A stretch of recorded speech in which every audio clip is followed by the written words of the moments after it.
Good evening, everyone. Welcome to tonight's Tuesday, March 19th, Educational Affairs Committee meeting. Apologies for anyone tuning in online that we are starting a few minutes late. We could not tear ourselves away from the in-person presentations that are happening all over the building. I will start the meeting with a roll call. We'll start with Ms. Murphy. Robin Murphy, present. Ross Whiting, present. Daniel Schultz, present. Leah Mulhearn, present. Charles Riddell Williams, present. Jenny Lohman, present. Mia Blitzstein, present. Zachary Epps, present. Thank you very much. And can I please have a motion to approve the February 20th minutes? So moved. Bowman, Second. thank you, Ms. Murphy. All in favor? Aye. Opposed, abstentions, thank you. The motion carries.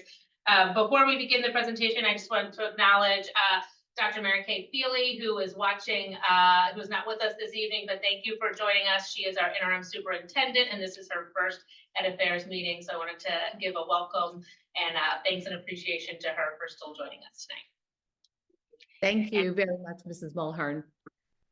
I would like to just say a few words. One is I feel a little jealous that I wasn't able to participate in just the camaraderie, as well as really seeing firsthand the innovation that we have. I did have an opportunity from 6 to 7 to see some of the work because Dr. Riley was kind enough to take some pictures and send them to me, and I really do appreciate that. He also provided me with the opportunity to learn a little bit more about the work. And frankly, I've learned a little about PBL and some of the innovative work that you have been doing for some time as a superintendent in a different school district. And I will say to all of you, kudos. You have paved the way in innovation. You have really been a standout district. And tonight's work certainly is quite reflective of work that you've been doing for a long time. It's innovative, it's creative, and it's far-reaching. And that has a lot to do with the level of support, engagement of the board, of the community, the leadership at the building level, at central office. And so I'm excited to be part of tonight, and I'm really excited about serving as your interim for the next few months. So want to just thank Dr. Riley, Dr. Pimenthal for putting this evening's presentation together, as well as members of the tech department, our curriculum specialist, our teacher leaders, our staff developer, and the other people that have come together that certainly will be recognized more specifically later on the presentation. So thank you again. And Mrs. Mulhearn, is it okay for me to just pass it right over to Dr. Riley? Perfect. Thank you. Well, thank you all for coming. We did have this message up just if anyone was trying to join, just to let them know that we might be a little bit delayed, but we're going to move on. Mission and vision. We always start with this, but I like to kind of call out parts of this. It is different than the last time we did an Ed Affairs presentation. Has changed, at least for PBL Challenge in STEM. And I'm just going to kind of point to the very beginning of this around inspiration and resources. Hopefully you got a sense of that in the auditorium. In terms of what we're doing as a school district, and I say school district not in the sense that we are central administration or that we have building administrators and teachers, but because the students are giving back in terms of providing inspiration for us and kind of challenging us to do more. And so I kind of like latch onto that part of the mission statement around the work that we're doing. But we're going to move on and turn it over to Dr. Pimenthal. Okay, great. We just want to start.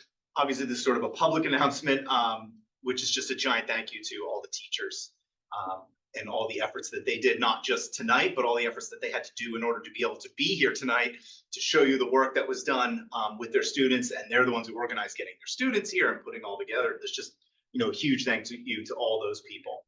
So anybody tuning in or listening to this later, we will obviously want to start there. And this is for sort of the public record, so to speak. These are the folks who were there today. Obviously, you walked around and saw them sort of in the chaos of it all, but this sort of captures it in spreadsheet format, who was here and the projects that they were working on, and the grade levels of students who arrived to represent each of the projects. And then also a thank you to everybody in the Department of Innovation. We have Ms. Ferraro and Ms. Gurman here, and the other members of the team who are sort of behind the scenes supporting teachers and sort of paving the way and making it possible for this kind of work to happen here in the district. It's a big reason why all this can happen is that we have this Department of Innovation. You will not find this in other places. If you talk to folks in other districts, you say, tell us about your Department of Innovation, they'll probably just raise some eyebrows, not sure what you're talking about. We're able to make this happen because we have the resources in the form of people who can make it happen. So that's, a big thank you to everybody, and thank you for the support from the board over the years that have made this possible. Just also, we can't do what we do without the support of other departments across the district here. So specifically for this evening and a lot of the work that we're trying to put into our space as a model for what we want to see in classrooms, our facilities department and our technology department specifically have contributed tremendously to the efforts that we're trying to control. So we didn't want to leave them out of this conversation. They're not at the table with us. We can't do our work without their work. So just the agenda for this presentation, why change with regard to education in general, a brief discussion about this idea of deep learning here in CSD where we're at, and then some things that we're looking forward to into the future.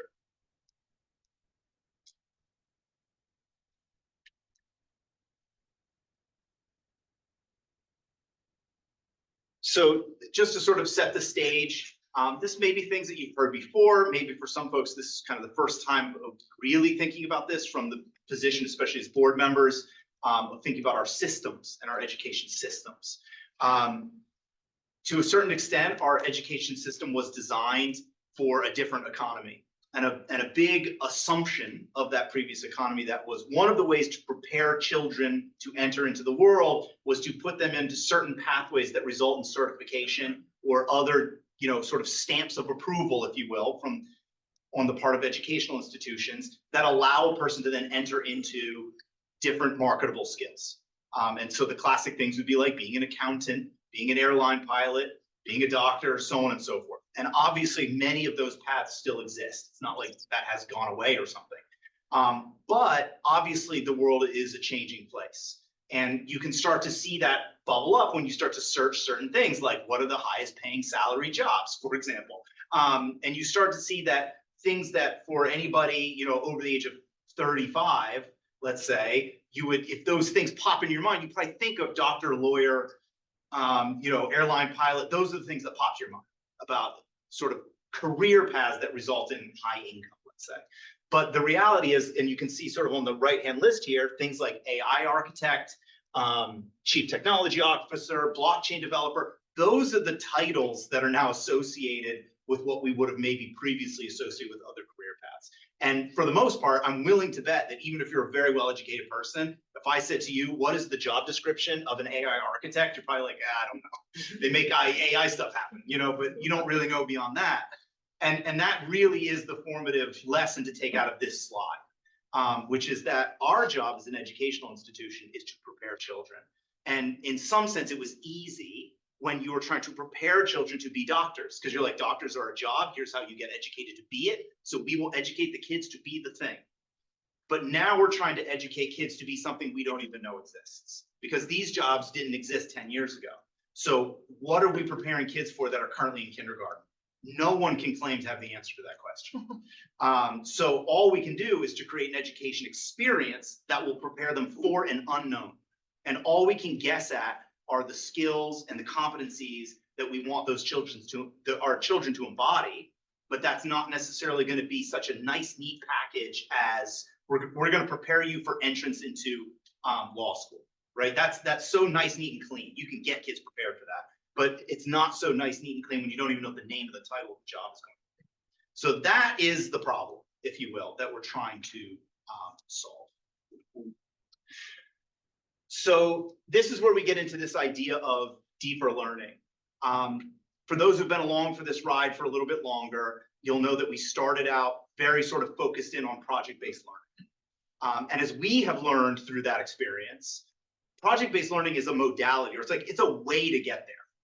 But it's not the thing. It's not actually what you're trying to arrive at. It's a tool to get at something bigger and deeper. And that thing is what is at the current moment being called, if you will, deeper learning. And it is this idea of thinking about education and learning in a different way. So I don't want to go too deep into the weeds of it, but the fundamental idea is to sort of reorient what we're trying to get kids to do. So in the classic model, what you're trying to get kids to do is to learn the content and the skills that are associated with the standards, right? Standards aligned education. And that is traditional education.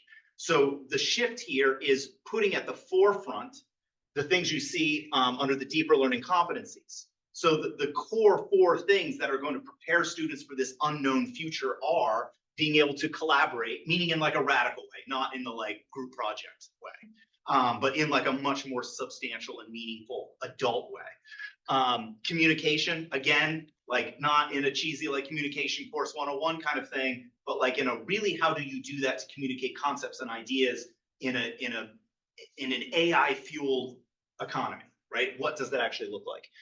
Creativity, again, this isn't like add a more jazzy color to your painting. That's not what we're talking about. We're talking about divergent thinking, about coming up with solutions to problems that we don't even know about yet. It's like the truest sense of having a creative mindset. And by the way, I won't steal thunder from later, but you have something about this. And self-direction, because that is also one of the core differences between this future economy and the one that we're coming out of. You can't just fall in line and say, what is it I'm supposed to do now? That doesn't work for an AI architect can't sit around saying, so what should we do today, right? The person has to be deciding what they're going to do. And so self-direction is such an essential skill. And we know that when you have a system that is sort of waiting for kids to follow instructions, that doesn't train them to be self-directed.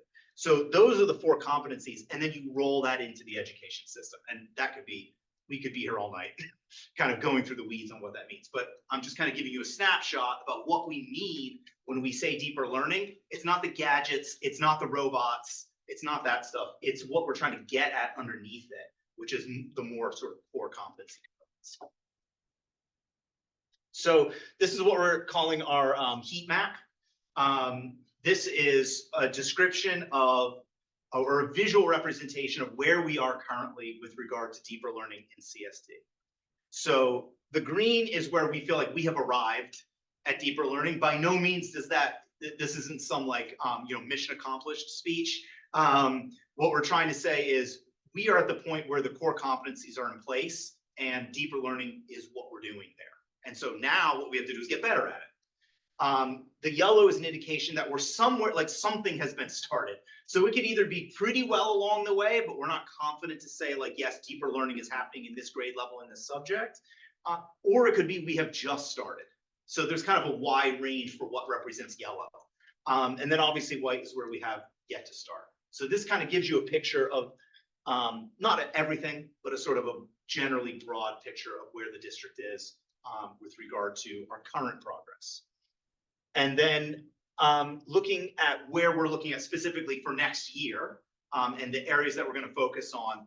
Everything you see sort of highlighted in red is where we're starting, where we want to, if something is yellow, we want it to be more yellow, or even move it up into green. Or areas that are currently white, we're trying to get them into the yellow. So this is sort of our area of focus for next year. I will briefly just talk about music and art. So we've always said music and art has always been doing deeper learning. They were with this 40 years ago. They don't even know how not to do it in terms of the competencies and what they ask kids to do. Like it really is actually the model for what you want your English class to look like. Your English class should look like the music program. And that is, so the great thing is that means they're so far along the path. So all they need is a little bit of like very focused attention on how to actually like just jump all the way over the hurdle. And then music and art K-12, frankly, it's an easy fix. And they'll be fully in the green with regard to deeper learning. And so then the next one we're just going to focus on, I'm going to kind of turn the mic over for a moment to Ms. Collins, who will talk to us for a moment about ELA and social studies for next year. So for ELA specifically, especially actually this year and last year, we've been working with Penn Literacy Network. So we've been working with them K-12 with ELA, providing coaching and support to our teachers, allowing them to really look at what it means to go deeper into the classroom. So we have done that process. In addition to that, as we continue our work next year with Penn Literacy, and the emphasis will also be social studies as well, because we adopted a new resource, Inspired Ed, which in itself is a more deeper learning-based driven program that really gives kids the opportunity to reflect on their learning, their surroundings, and make meaning for things for themselves as they explore new concepts. And as we begin to, we've already started the process actually of looking at how our course sequencing looks at secondary. So we moved, which was once considered a ninth grade course from the high school, as you all know, down to seventh grade. And the part of your project was a part of demonstration tonight.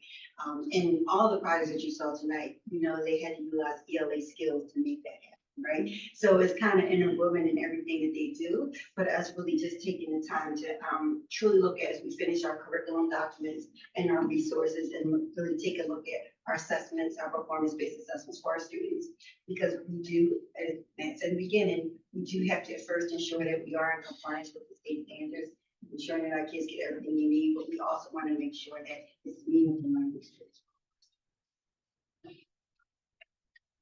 And then Dr. Rao.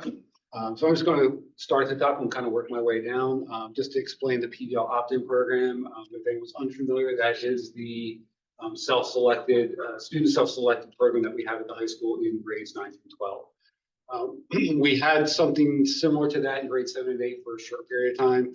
What we're doing in terms of PBL refocusing and identifying teachers who are along that continuum of trying to do PBL in their classroom, but not necessarily in the style or model that we have at the high school.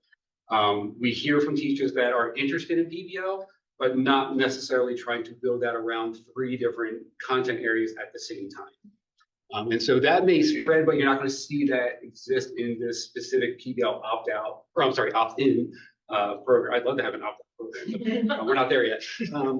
And so that's going to stay white. We're not going to make changes there, but you're going to, we're seeing that happening in individual classrooms with teachers who have that motivation to move forward with PBL.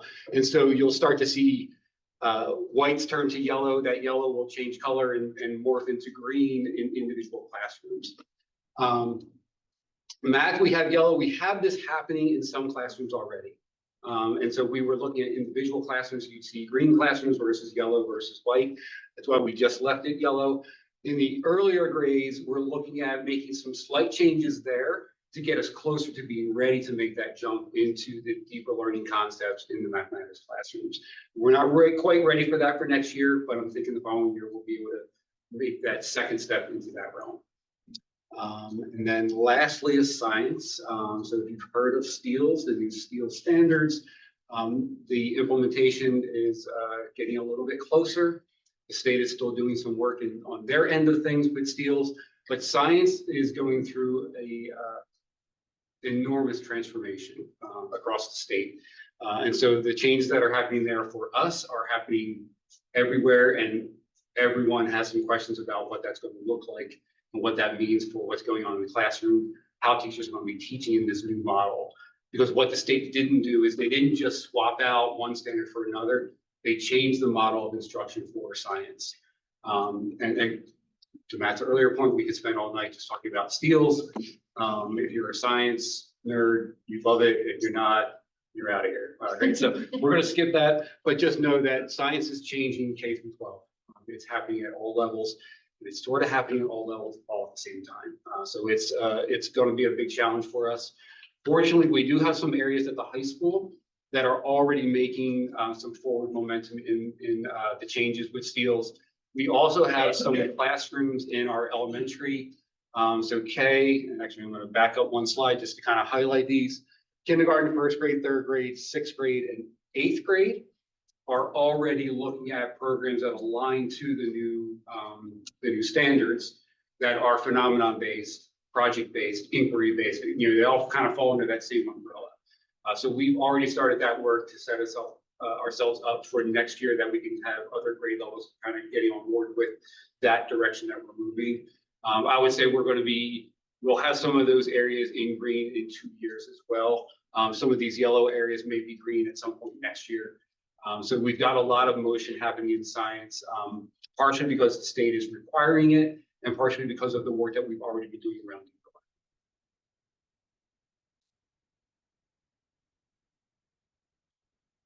All right, so that brings us to this connection between deeper learning and strategic plan. We really can't move forward without addressing maybe some of the pillars of the strategic plan. The work that you saw in the auditorium and in room 101 and hopefully down the hallway is all connected to what we've been driving at in a number of the different pillars. And at our last Ed Affairs meeting, I recall that was focused around an update on the strategic plan.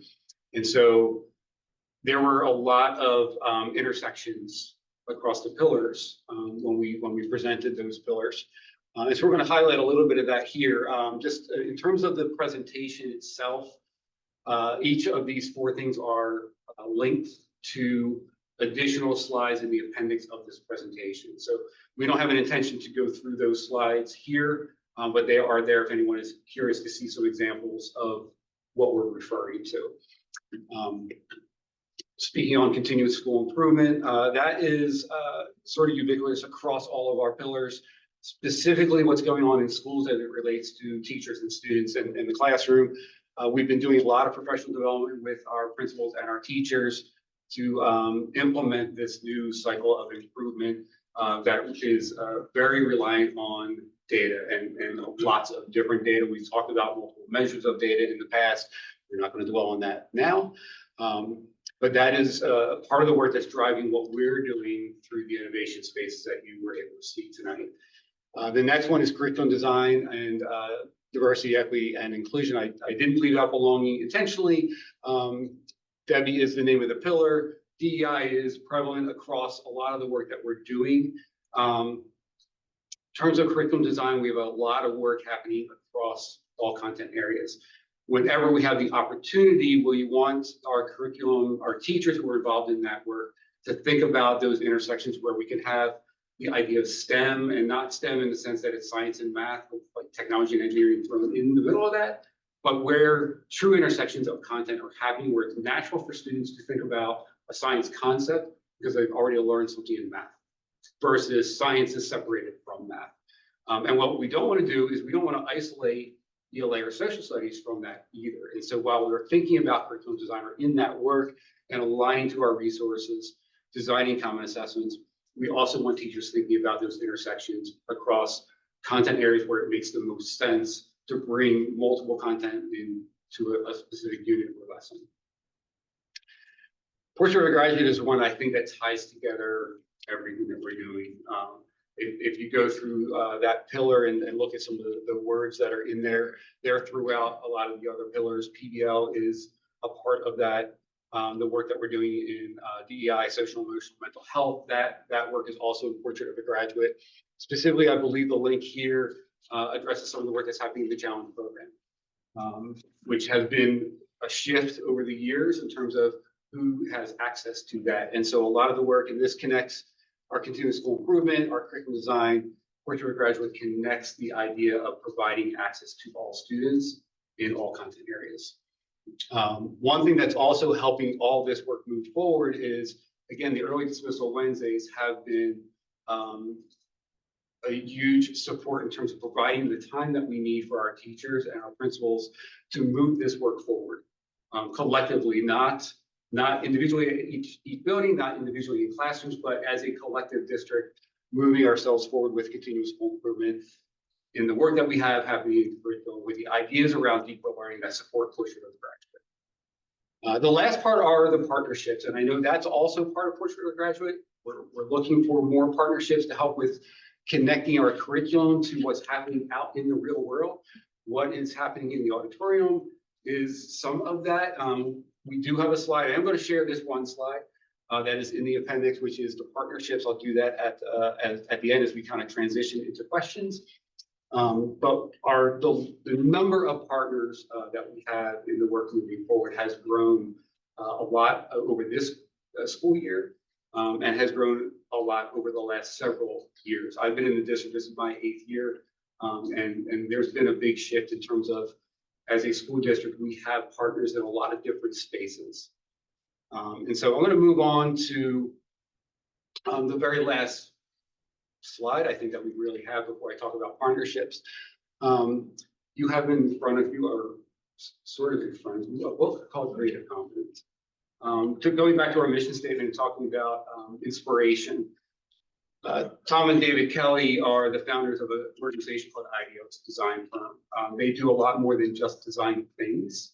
They support clients in helping them design all sorts of things in their specific spaces, including schools. David Kelly is also the founder of the D School. D School comes out of Stanford University, which is one of the partners that we have listed here. I included this simply to say that nothing that you saw tonight and the work, and I think Ms. Mulhearn pointed out, it was 2019 that we did our first showcase, we think, in this style, that kind of captured the work that we had begun back in 2017 when PBL started. And I'm going to highlight, we can all read the slide or read the quote from Tom Kelly, David's brother, but I'll point out the word courage in that creativity happens a lot, and that's part of the deeper learning competencies. We've all heard the idea around creativity in younger students, and we sort of educated out of them. David's TED Talk about Ken Robinson goes into a lot of that. What this book is about is that you are all creative, or everyone's creative. The question is, do you have the courage to do something about it? One of the other quotes from David Kelly is simply do something. It's that clear. And the idea with this book is it leads you through different vignettes of here's a challenge that we had. I had an idea and I sat on it, or I did something about it and I made a significant change. So there's lots of little stories in there. One of which, the whole story is written because David Kelly was a cancer patient, wrote this book to make sure he captured that idea in case he didn't survive. He did. That's the whole purpose of this, and it kind of connects us to the fact that I think everyone should own this book, everyone should read this book and read it multiple times. The other thing in the package, though, are representations of, we talk about innovation, we don't talk about the technology. A lot of districts do have a department of innovation or a director of innovation, and then usually the tech department, what's happening with the buses. We don't think of it that way. We think that's a part of it, but it's not all of it. And so there are samples in there from the technology that we do have. But hopefully you saw in the auditorium that everything down there was not about the technology. It was about the students having opportunities to think about the work, content focused, standards focused, but more about sharing their creativity and a demonstration of their understanding. I do want to skip the question slide just to kind of share our partners. This is not all of them. This is some of them. I do need to point out, and we did present on this at some point, Flux Space in the upper right corner. We are partnered with them through a grant, the Monaco Build Back Better grant. If you had a chance to get into room 101, what you see in there, other than the work that we did in facilities, the furniture and the equipment, the technology that's in that space, you saw the pork farm, that is all purchased through that grant from Flux Space. That is also a model that we're using to bring teachers in to think about their space so they can take what they see here, work with our staff from the innovation department, take it back into their building so we can start having their maker spaces look like our space. So I did want to make sure we highlighted Flux Space in that work because, again, without them in that grant, 101 would not look like that. I think there's a slideshow showing there what it used to look like. And that's when it looked good. Continued partnership with High Tech High, the D School that I mentioned is from Stanford University. There are some on here where teachers reached out and took their students on field trips to go partner with them to help think through industry standards supporting student work. So I'm going to leave it at that. We're going to go back to questions. Any board members, thank you, Dr. Riley and Dr. Hugel and Ms. Collins, and everyone who I know helped put all of this together and all of the everything that we saw tonight. So are there any questions that anyone might have? Ms. Loman. First of all, thank you so much. This is really, really fascinating and so just exciting. It's really great. Thank you. This is a question where, sort of when we you had the list of the green, yellow, that teacher. Just wondering this. It doesn't really matter. Just, I was thinking, I was looking down the left-hand side there and wondering like where, there's one sort of position that strikes me that maybe cuts across all of these and sort of how does this person fit in, which would be a librarian.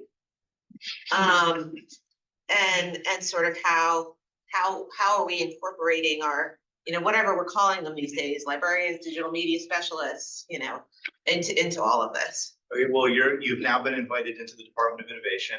That question, because that is funny you say that. We've had the exact same conversation about rethinking, you know, it's basically we're not the first people to say, how do we rethink library in the 21st century, right? That's a relatively obvious question.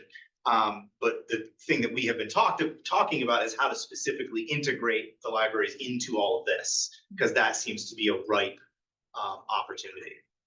In terms of progression, we haven't gotten there yet, but that is, I would say that is all that is on the, not the pencil, but the penned in to-do lists. Okay. So it's there. We just haven't jumped on it yet. Great, I appreciate the recognition of that because I've been in another capacity doing some volunteer work to try to get librarians just to exist in the school district of Philadelphia. They don't really.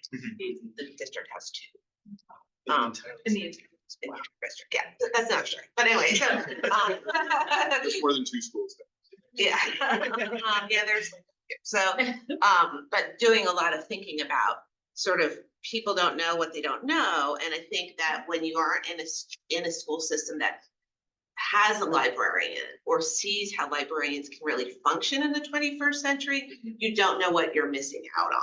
And so I've been looking at like a lot of videos and talking to people about sort of how school librarians operate, and they really are all about like the deeper learning and the deeper thinking and like the analyzing and critical thinking. So Thank you, Ms. Lombardi. Yes, thank you. Just, first of all, this is very exciting. I'm like ready. I want to play with the work farm. I want that like in every classroom. I'm really excited.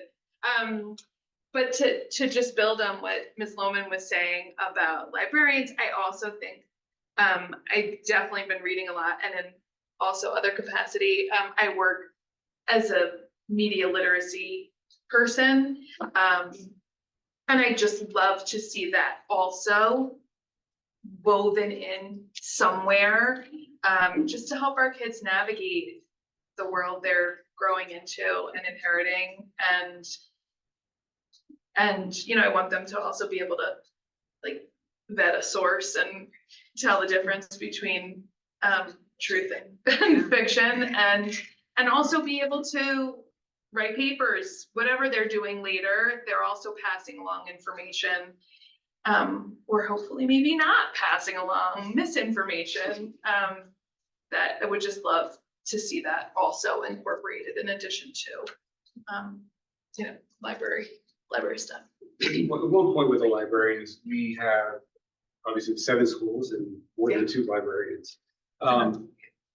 But their roles at each school are defined differently right now. And one of the things we do is kind of move everyone to being on the same page before we kind of move into that idea of partnering around deeper learning.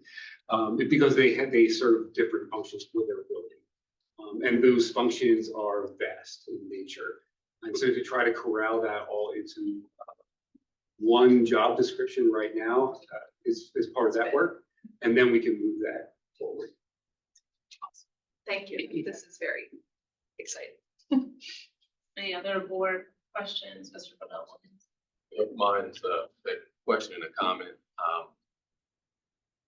So one of the things that strikes me first, I'm always encouraged by what we're doing, deeper learning experiences. And one thing that strikes me is the comment that was made at the beginning of the presentation around those of us who may be older than a certain age and thinking a certain way. I'm not going to throw those numbers out there, incriminate myself or anybody else in the room. But one thing that strikes me as the challenge is in educating the parents and the community about what it is that we're doing, right? And so there are some who are, you know, there's a spectrum, right? And I don't think I have to like go into any fine detail there, but I think that I'm curious about how we're doing that. I'm not, necessarily asking a question that requires an answer, but I'm curious in terms of the way that we're communicating what it is that we're doing, how we're weaving it into each class, right? Maybe those who are gifted in STEM, they kind of may expect an experience that has deeper learning and some concepts that are maybe not, centered around a lecture experience, right? Just being cognizant of how we're communicating that with the parents, and if we've gotten any feedback about, things we're doing good or bad. I'm really curious about how we are accomplishing. I think on the student lens, from the student perspective, where you see it come up first is that, and I'm speaking to a certain extent from the gifted lens, but not only that group. When they get put into a deeper learning experience, there is an immediate reaction if they are in, say, middle school or above, to have an immediate rejection because they're looking to the teacher and saying, but what's the answer? And then the teacher turns back and says, I don't know. And then the kid's just kind of like, what am I doing here? Like, I come to school for the answer, you haven't. So when are you going to give it to me and then test me on if I know it? So it flips that paradigm, and we experienced this when we started with PBL, as we made big shifts in this direction within the gifted program. I've seen it a lot, which is that there's a certain programming that students get put into in the more traditional educational experience, and the kids learn the game. We all have. Everyone has learned the game. And so then when the game gets flipped, what the kids are really asking is, how am I supposed to game this? And when you sort of say to them, there is no game, you can't game this. You have to, the rock bottom text on all of this is a book called, oh geez, it just jumped out of my head. An Ethic of Excellence. And it's sort of right in the title, right? It's about an ethic of having excellent work. And that is the thing that has to guide you, not the right answer. Because it's your ethic of excellence that will see you through the unknown. But the right answer won't see you through the unknown because there is no right answer. Nobody knows what it is. They haven't found it yet. So it's trying to retrain students to think on that level. And that is a big reframe around what it means to be in school and what it means to be a student. And to define the impossible to define, which is excellence. Like, everyone knows what it is, but also you can't define it. And you couldn't tell me if one water bottle is excellent and the other isn't, as long as the one isn't like leaking or something, but somehow you know. So like, how do we train that into students? So I think from our lens, that's like the first big hurdle to try to overcome. And if I could just jump in real quick to tie it all together. Twofold. When we're talking about Portrait of a Graduate and we did our update on the strategic plan, we talked about the two parallel tracks, right? We talked about the deliverables that students need to be able to demonstrate mastery on as they're moving. And we're gonna stop saying K through 12 and we're gonna start using K through 16, right? And also the parallel track with the parent university, because that's the other piece that ties into your other question, right? And neither of those have been built out, but that's the work. In my last board presentation, superintendent's report, and it's interesting because I'm always aligned to my team, but I have to do a better job of communicating my alignment to them, right? But I know the work and what they're doing. And when we were talking about the competency statements, and Rachel is a great resource, Ms. Garman, in terms of just this whole future ready standards and future 9 and just where we're going, right? That's part of this journey as well. We have to reframe what our outcomes are going to look like for students, right? And not just that, we have to you know, the whole reason really talking about that deficit first, that growth mindset is that we also have to provide our teachers with the professional development, which is going to be necessary. In terms of how do we bring those deliverables to life in a non-traditional way. So just trying to connect all the dots, great question. But so you guys can see what our journey actually entails. And that's where that's where we're headed. I definitely appreciate that, because right, as you know, I think I have some of the kind of do tech, you know, in science field, right? So some of the thought is kind of natural to me, right? But it strikes me that every family in the district, just from an equity perspective, has a different level of engagement, understanding, and most of them have a concept of the classroom that is very traditional.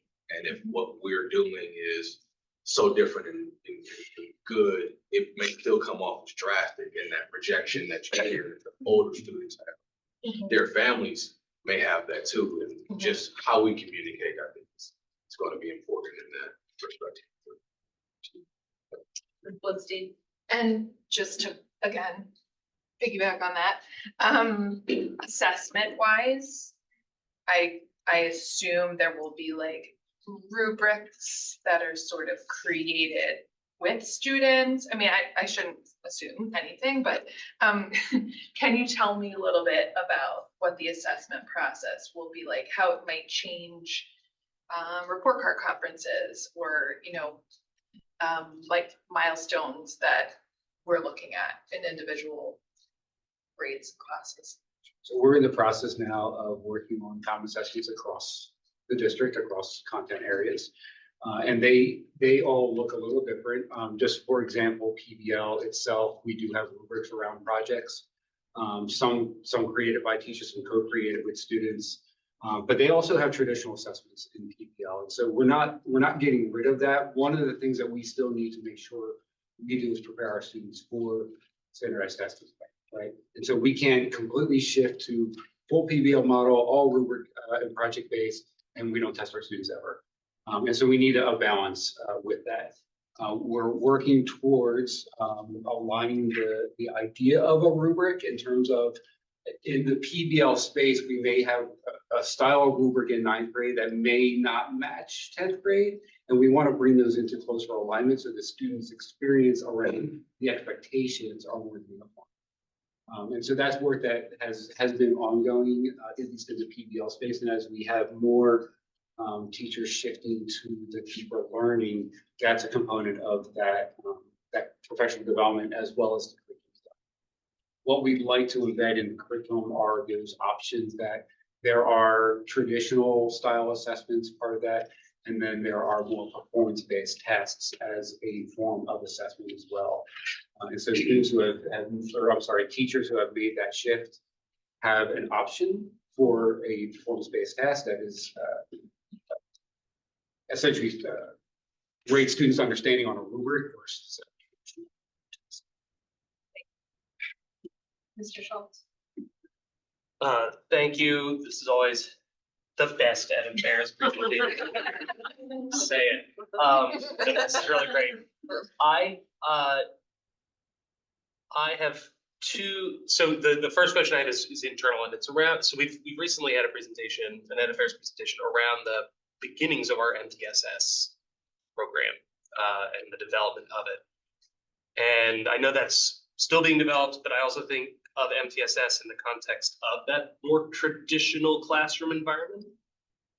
And so we have lots to, you know, grow and develop there, but as we're also developing deeper learning, what is the relationship? And I realize this, I don't know if there's an answer to this question, I'm not expecting an answer right now, but I'm thinking about what is the relationship between deeper learning and the MTSS systems of support that we're developing.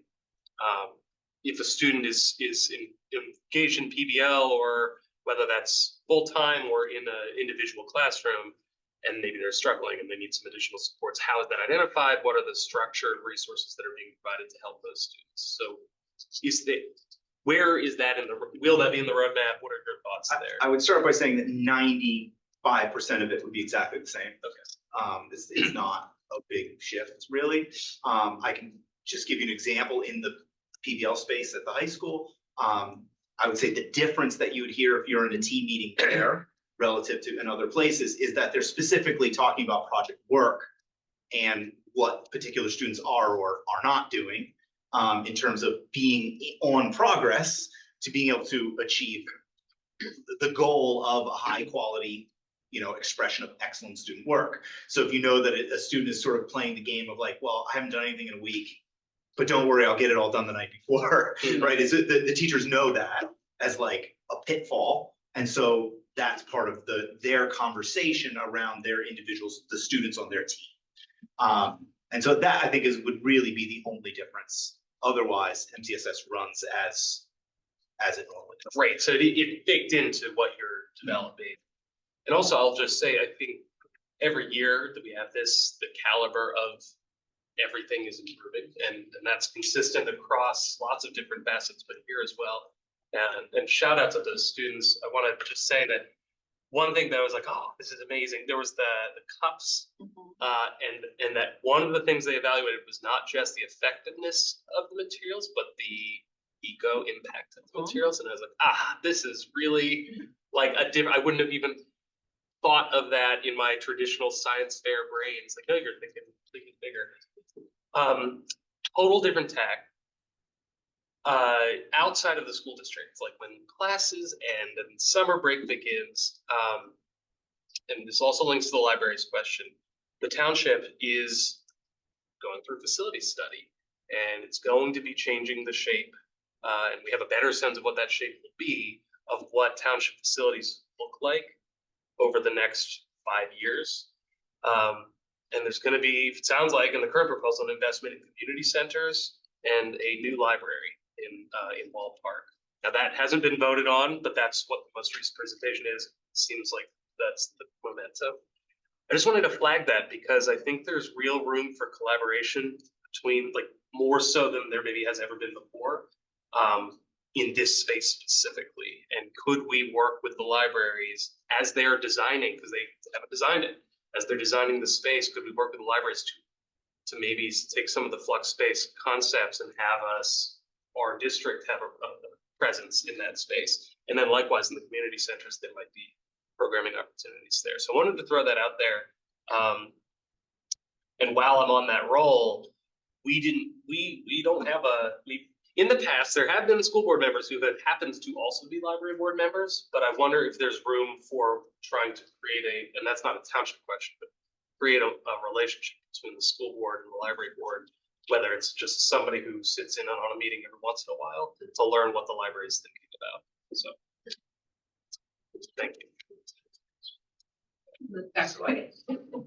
So first, thank you for your presentation. I, in my day job, work in evaluation, so I'm working with dozens of different districts across Pennsylvania, New Jersey. And I can say, like, this approach in particular to innovation is particularly rare. As pointed out, most approaches focus on technology as an innovative experience for students to engage in, rather than the process of learning through the types of tools and processes that are available. And so this is great to see here. And we're on that tack. We are kind of doing grass top development in education with this type of thing from a policy standpoint. And I can see that the state of Pennsylvania is interested in changing these types of growing more efforts like this. We are also working, I know, to educate and support teacher training so that they can adopt and also grow this within their own purview in schools. One of the things that I'm curious about, though, is what are the exemplars, the benchmarks, the kinds of resources that we should be paying attention to as board members as we look to grow cohorts of information that can also help us engage in deeper, more thoughtful educational processes related to this type of innovative, deeper learning. So Matt, let me just jump in. So one thing that I had alluded to before was that in the very near future, I was going to have a consult come in and do an audit of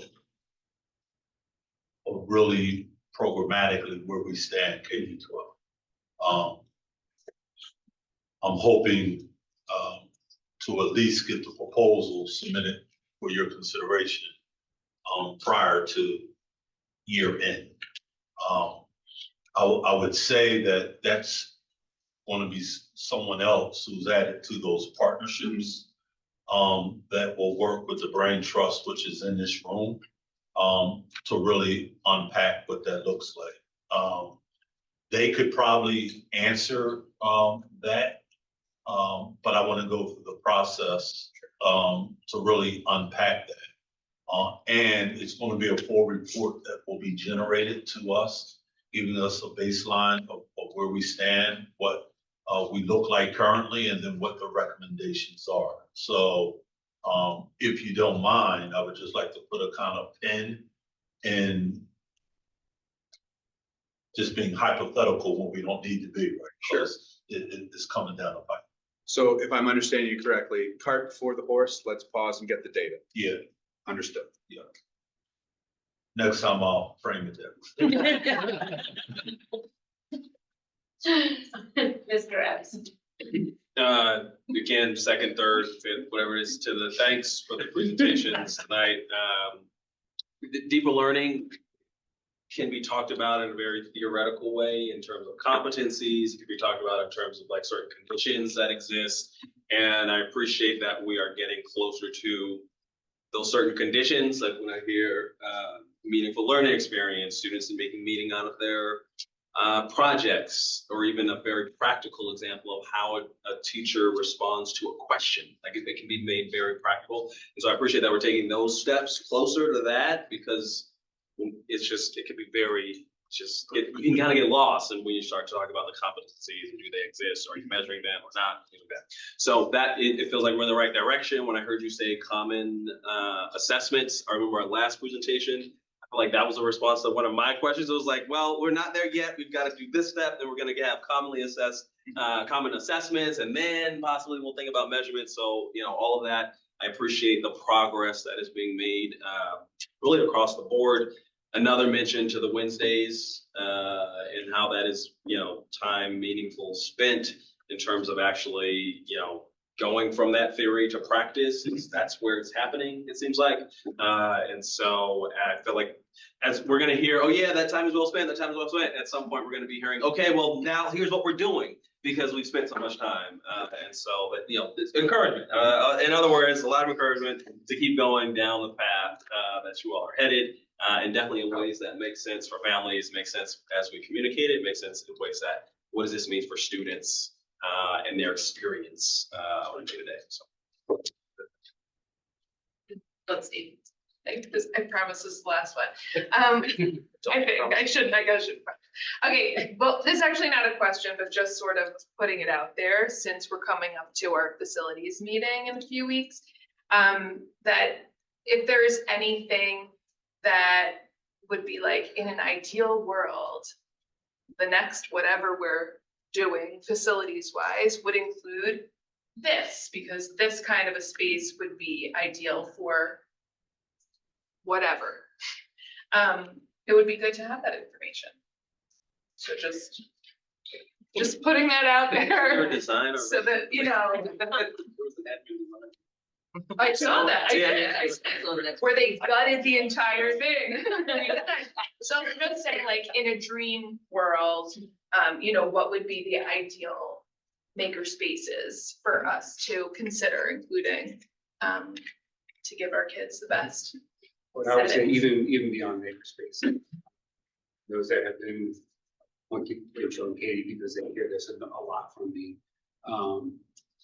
One of the things we're encouraging our teachers to start trying, when we're just getting started, is the idea of thinking classrooms. And so with that, makerspace, no makerspace, our classrooms do need a redesign in terms of how do we get students engaged, more engaged in the idea of thinking about the work, rather than, and there's a book referenced on the partnership page called Building Thinking Classrooms. The book describes the idea of traditional ed, a lot of teachers giving instruction, students mimicking behaviors that they're learning, versus demonstrating thinking. And the way we do that is best through a more innovative space that doesn't necessarily need technology or a makerspace, but it needs space itself, right? Or it needs to have a space that encourages students to get up out of their seats, work collaboratively, and in a more open visual way. Thank you. Ms. Murphy? Feeling like I need to say something. I do want to say that it was great seeing the amount of literacy work that went into, I mean, you're thinking about all the innovation and everything, but the students were able to express themselves written and verbally in really, really high levels. So obviously it means that they understand what it is they are doing, but then everybody can't always explain it well. And I think they did a fantastic job of explaining what it was in a way that showed that not only did they have the technical skills and such, but that they were also able to use their English language arts skills in a way that made it even more engaging. And literally, if you caught the last table, our sophomores, they're actually authors that have already put pen to paper and full book text, and I'm gonna go through and meet them. I thought that was pretty outstanding when I saw that table. Yes, So, it was great to see. yeah. One of the highlights for me tonight, I ended up running into one of our teachers who was out just like surveying everything that was going on. He's like, this is great. I don't have to be with the students. And that's, to me, like a clear demonstration of what is happening in those classrooms around deeper learning, is that the teacher can walk away because the students have it. They can articulate what they've learned, and they don't need a teacher prompting them to, first of all, just encourage them to talk to other people. Exactly. But to talk intelligently about the work. Our two sixth grade teachers from Elkins Park who were there with the thermal energy with the cups. That's part of our pilot program, big program called Open Side. That's some of the work that we're doing, pushing us towards the implementation of steels. And they were a little bit ahead. They were like, why'd you put us across from like all the great work happening in Cedar Brook? I was like, just because they have cool clocks that they laser cut doesn't mean your work isn't cool too. And so the idea that the students talking about the science of the product that they had to design based on what they're learning in terms of science concepts. That was sort of thrilling for me to hear a teacher say, I can just walk away. Yes. And that could have, I don't know, next year maybe we don't invite teachers at all. No, it was really nice to see teachers being able to get out and see what other students and other teachers are doing. That was in that case, it was a seventh grade teacher. And so he can now survey what's going on in the grades that are feeding into Cedar Brook. Yes. Which is really nice. Or opposite, elementary teachers can see where their students have gone. Any other questions? Thank you. Go Not ahead. a question, but I wrote down, are we taking a next step, and you all are doing this work, so, but in terms of deeper learning and equity, cultural responsive, instruction, are we intentionally going that far, or is it, and I don't remember that being an explicit part of deeper learning. So it is very much an explicit part of deep learning, specifically coming out of High Tech High. Got it. They have done a ton of work of trying to blend the two things together, and obviously we take a lot of our cues, and that's one of our richest partnerships is with them. But I think the key piece to that is having it as something that is integrated into the student experience, as opposed to say something that's more on, say, like a billboard or something. It's part of the experience itself. And to a large degree, deeper learning is a great vehicle for making that happen, because it's opening the door for teaching and learning in a different way. And so it's moving away from more traditional ways of doing things. That might be something we want to track a little closer, given what you're talking about in terms of we might actually be building something. I know we're taking from High Tech High to a certain extent, but we're also building something. And so, whatever, how we document that, is something. So,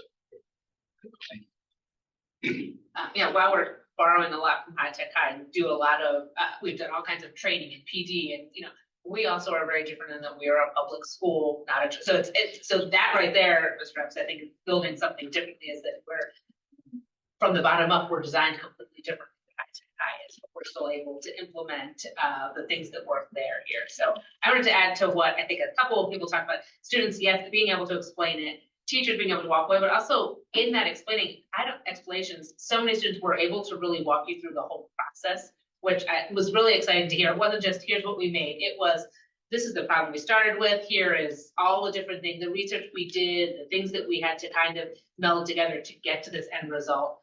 So it's just really cool to see, how deeply they understood the work, how excited they were to share it. So it was very fun. As Mr. Schultz said, it really is one of the best meetings of the year. And we could do this every month, but I think that might be a little taxing for the Office of Innovation. I just, on this particular slide and the one before, I did have one question that I jotted down. I guess just trying to understand, I understand what the white means, and I understand the yellow. I guess I do understand it, but I'm curious, what is it that gets it to go from yellow to green? Is it that for social studies K to 6, does that mean deeper learning, we believe, is happening in every social studies classroom K to 6? Yeah, so our sort of threshold was, we won't label it green unless we can say, like, it's happening in sort of completion. So meaning every teacher, every yes, classroom. so K6, every teacher, every classroom, K through 6 is doing deeper learning in social studies. Yep. That's coming specifically through the social studies program and choir. Okay. And so that's the mechanism by which deeper learning is happening in that space. Like you said, yellow could be just started in one room, or it could be, it's in 9 out of 10, but we're not quite ready to college. Exactly. Really wide, but the green, okay. I just wanted to understand that a little bit better, so thank you. If there are no more questions from the board, I will go to the public, both in person or I see some in the Q&A, excuse me. Any questions in the room? Thank you. Oh, Mr. Taylor. No, I was just thinking about the comments that were coming from the board table, thinking about the delivery of instruction at the school-based level, and thinking about how all these strands come together. How does the librarian impact literacy? How does the librarian impact math? What's his or her role on a team, at a team meeting when we talk about data?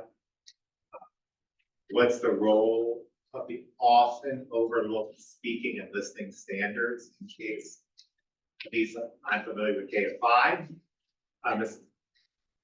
What's the role of the librarian in facilitating that?